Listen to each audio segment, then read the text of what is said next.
اگر تو کسی اور کا کویسچن نہیں ہے تو پھر میں ذرا تھوڑا سا ایک بچوں والا کویسچن اور کرنا چاہتا ہوں کہ یہ جو ہمارے امام مہدی ہیں یا ہمارے عیسیٰ ابن مریم ہیں، یہ کب آئیں گے؟ ان کی کیا پروڈکشن ہے؟ یہ کب تک آئیں گے یہ؟ جی جی ٹھیک ہو گیا۔ اچھا دیکھیں، ہمارے بھائی نے اچھا کہ سوال پوچھ لیا۔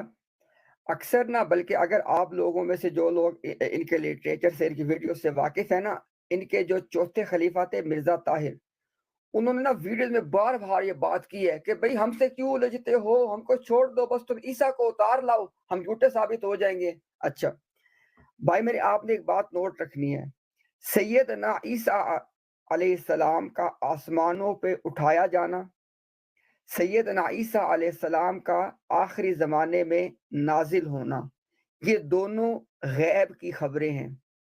غیب کی خبروں کے بارے میں ایک اصول سب لوگ یاد رکھ لیں، غیب کی خبر پہ ایمان لایا جاتا ہے، اس کی تفصیلات جس قدر اللہ اور اس کے رسول ہمیں بتا دیں اس سے آگے نہیں بڑھا جاتا۔ ہمیں بتا دیا گیا کہ ان کا نزول ہوگا، اور اس کے بعد تفصیلات کے اندر بہت ساری باتیں بتائی گئی ہیں جو انشاءاللہ کسی اور موقع پہ ہم بیان بھی کر دیں گے یہاں پہ، کہ کس طرح واقعات رونما ہوں گے، کس طرح حضرت مہدی کا ظہور ہوگا، کس طرح اللہ تعالیٰ ان کو ایک رات کے اندر اندر اس منصب کے لیے تیار کر دے گا اپنی قدرت کاملہ سے، اور کس طرح ان کی بیعت ہوگی، وہ تمام واقعات آپ میں اکثر لوگ جانتے ہوں گے۔ تو بھائی آپ کے سوال کا جو جواب ہے نا، میں جانتا ہوں کہ سوال آپ کا نہیں ہے، لیکن آپ نے پوچھا ہے تاکہ لوگ سمجھ لیں بات کو، تو یہ جواب ہے بھائی، غیب کی خبر پہ ایمان لایا جاتا ہے، اس کی تفصیلات۔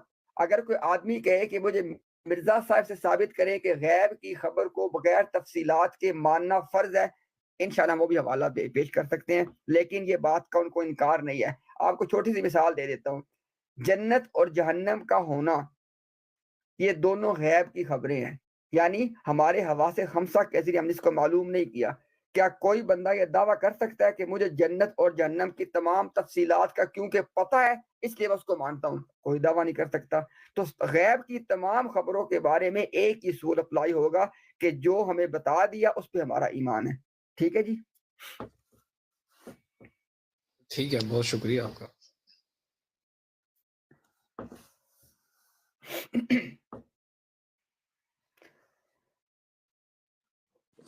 نوورڈ بھائی، آپ مجھے اگر 2 منٹ بعد آپ کریں نا، میں انشاءاللہ ابھی باہر جاتا ہوں، آپ کی خدمت میں امام مہدی کے متعلق مستند احادیث پیش کروں گا ود ریفرنس انشاءاللہ نوورڈ بھائی۔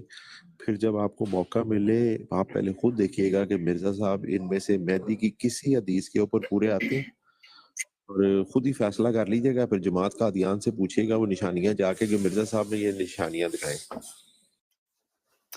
خیری میں نا اصل میں عام لوگوں کے لیے نا چیزوں کو آسان کر کے سمجھنے کی بات کرتا ہوں۔ جب آپ الفاظ میں گریب ہوتے ہیں نا تو آپ آسان الفاظ میں گریب ہوتے ہیں۔ مطلب اس کا یہ ہے کہ کہتے ہیں جی کہ وہ مسیح صاحب کہتے ہیں کہ اگر وہ نہیں آئیں گے تو کوئی اور ہوتا، مطلب وہ 1400 سال کے بعد، مطلب یہ ان کی پیشن گوئی ہے۔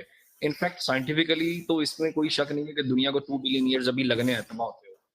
لیکن اب وہ جب وہ آپ کے ایک عام بندے کے پاس ہی رکھتے ہیں کہ بھائی آپ لوگوں نے کہا تھا کہ 1400 سال کے بعد یہ مجدد نے آنا ہے یا کسی امام نے نہیں آنا ہے، نہیں نہیں نہیں تو نہیں بات نہیں نہیں بھائی یہاں پہ ایک سیکنڈ دیکھیں نا، یہی پہ تو بات ہے۔ ان کے یہ کہہ دینے سے کہ جی آپ لوگوں نے کہا تھا، بھائی دیکھیں میں آپ کو مثال دیتا ہوں، ہر وقت میں علماء اپنے علم، اپنی آبزرویشن کے جیسے ابھی آپ نے بات کی ہے کہ جی ابھی 2 بلین سال لگنے ہیں، پر کتنے لگنے ہیں زمین کے ختم ہونے میں، لیکن آپ نے جو بات آپ نے کسی کو کوٹ ہی کیا نا، ان باتوں پہ دین کا مدار نہیں ہوتا۔ دین کا مدار ہوتا ہے کتاب و سنت پہ۔ خدا کی قسم کوئی قادیانی کتاب و سنت سے دکھا دے، جس طرح کے مرزا صاحب نے اب پھر بدقسمتی سے اپنی کتابوں میں بار بار لکھا کہ 14ویں صدی میں آنا تھا، اور یہ کہاں لکھا ہوا ہے؟ قرآن میں لکھا ہوا ہے اور حدیث میں لکھا ہوا ہے، اور تمام اولیاء کا اس پہ اتفاق ہے۔ 3 باتیں مرزا صاحب نے کی ہیں کہ مسیح کا 14ویں صدی میں ظاہر ہونا کہاں لکھا ہوا ہے؟ قرآن میں لکھا ہوا ہے اور سری آیات میں لکھا ہوا ہے، اور کہاں لکھا ہوا ہے؟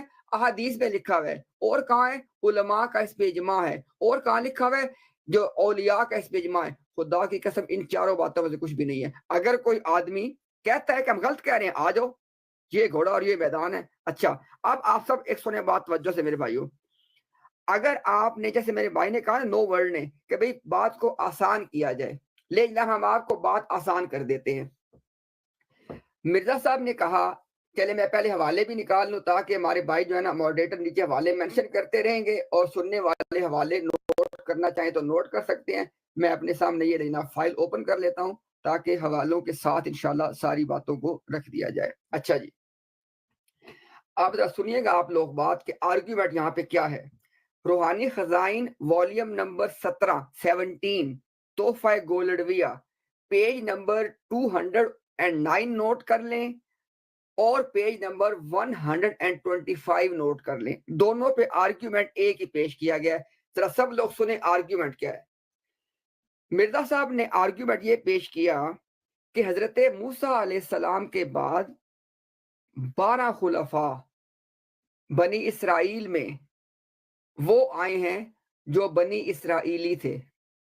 اس کے بعد اللہ تعالیٰ نے آخری خلیفہ خاتم الخلفاء ان میں سے وہ بھیجا, یعنی عیسیٰ علیہ السلام, جو باپ کے حوالے سے بنی اسرائیل میں سے نہیں تھے. یہاں سے مرزا صاحب نے آرگیومنٹ یہ بلڈ کیا کہ اسلام میں بھی نبی پاک صلی اللہ علیہ وسلم کے بعد 12 خلفاء ہیں. اب یہاں پہ میں اس کی تفسیر کو چھوڑ دے بھئی آپ, چونکہ حدیث موجود ہے کہ 12 خلفاء والے اس کو لے لیتے, ٹھیک ہے, ٹھیک ہوگی بات, ہم آگے چلتے ہیں لے کے. انہوں نے کہا جی کہ آپ صلی اللہ علیہ وسلم کے بعد 12 خلفاء آئے جو قریش میں سے تھے, جیسے وہاں پہ موسیٰ علیہ السلام کے بعد 12 ان کے خلفاء آئے جو کہ بنی اسرائیل میں سے تھے. تو جیسے وہاں پہ 12 کے بعد عیسیٰ ابن مریم خاتم الخلفاء آئے جو باپ کے اعتبار سے ان کی نسل میں سے نہیں تھے, اسی طرح مرزا صاحب نے کہا کہ یہاں پہ انہوں نے کہا جی کہ خاتم الخلفاء کے طور پہ 13ویں نمبر پہ 14ویں صدی جس کا ظہور ہوگا وہ مسیح آئے گا اس امت کا, اور وہ اس امت کا خاتم الخلفاء ہوگا, اور وہ بھی باپ کے اعتبار سے قریش اور سادات میں سے نہیں ہوگا, مگر ماں کے اعتبار سے قریش اور سادات میں سے ہوگا. جیسا کہ عیسیٰ ابن مریم علیہ السلام باپ نہ ہونے کی وجہ سے باپ کے اعتبار سے بنی اسرائیل میں سے نہیں تھے اور ماں کے اعتبار سے تھے. اب یہ آرگیومنٹ سب نے سمجھ لیا. اچھا اب میں نے اس سے پوری بات بیان کر دی ہے, حوالہ آپ کو دے دیا ہے والیوم نمبر 17 پیج نمبر 209 اور 125. ٹھیک ہے جی, اب سنیں ذرا بات کو کہ یہاں سے آرگیومنٹ کیا بنتا ہے. مرزا صاحب نے یہ کہا ہے پیج نمبر 125 پہ 2 ٹوک انداز میں کہا ہے. سنیں کیا کہا ہے. مسیح موعود جو اسلام کے ذوف کے وقت آئے گا وہ قریش کی قوم میں سے نہیں ہوگا, اور یہاں پہ قریش اور سادات یہ آپ کو دکھانا ہمارے ذمے ہے. مرزا صاحب نے کہا جو قریش ہے نا وہ سادات میں سے ہیں. یہ حوالہ کہاں پہ ہے جو میں نے پہلے آپ کو بتائی ہے نا بات, پیج نمبر 209, وہاں پہ بات آپ کو مل جائے گی کہ قریش میں سے ہونا اور سادات میں سے ہونا, اس کو مرزا صاحب ہمانی قرار دے رہے ہیں. اب سنیں ذرا, مرزا صاحب نے کیا کہا کہ باپ کے اعتبار سے سادات میں سے نہیں ہوگا, یہ پہلی شرط ہے, اور ماں کے اعتبار سے سادات میں سے ہو, یہ دوسری شرط ہے. یہ مرزا صاحب کا بنیادی آپ کو بتا رہا ہوں آرگیومنٹ. اب سنیں ذرا, مرزا صاحب نے باوجود سادات میں سے ہونے کا دعویٰ کرنے کے ہمیشہ کیا کہا, بعض دفعہ کہتے تھے کہ میری بعض دادیاں سادات میں سے تھیں, لیکن ایک غلطی کا ازالہ میں واضح کر دیا, اور یہ بات آپ سب لاجیکلی بھی جانتے ہیں. کسی بندے کی, سنیں میری بات سب توجہ سے, کسی بندے کی بھی بایولوجیکل ایک سے زیادہ دادی ہو سکتی نہیں ہے.